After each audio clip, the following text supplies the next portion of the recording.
योग वशिष्ठ महारामायण उत्पत्ति प्रकरण। लीला ने कहा, देवी आपने कहा है कि ब्राह्मण और ब्राह्मणी के जगत में हम दोनों साथ साथ चलेंगी, परंतु माता जी मैं यह पूछती हूँ कि हम दोनों का साथ साथ चलना कैसे हो सकता है।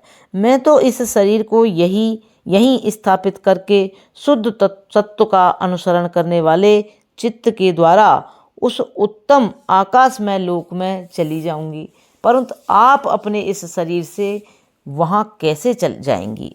देवी सरस्वती ने कहा, बेटी जैसे तुम्हारा संकल्पमय आकाश वृक्ष आदि सांकल्पिक सत्ता से सत होता हुआ भी वास्तव में शून्य रूप ही है, उसी तरह शुद्ध सत्वगुण का कार्यभूत जो मेरा शरीर है यह चेतन परमात्मा का ही प्रकाश है। इसके रूप में चेतन परमात्मा की ही प्रतीति होती है, अतः इसका उससे भेद नहीं है। ऐसा जो मेरा यह दिव्य शरीर है इसका त्याग करके मैं नहीं जाऊंगी। जैसे वायु गंध को प्राप्त होती है उसी तरह मैं इसी शरीर से ब्राह्मण ब्राह्मणी के उस देश में पहुंच सकती हूँ। भद्रे यह देह आदि पर ब्रह्म से परिपूर्ण होकर ही स्थित है, अतः अपनी उत्कृष्ट महिमा में स्थित पर ब्रह्म ही है।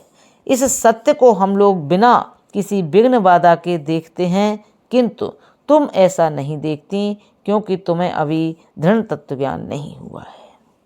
जैसे सुवर्ण में कंटकत्व, जल में तरंगत्व और स्वप्न के नगर में संकल्प कल्पित पुर आदि में सत्यत्व नहीं है, उसी प्रकार सच्चिदानंद रूप ब्रह्म में कल्पनातीत अनामय आत्म स्वभाव से पृथक कोई वस्तु नहीं है।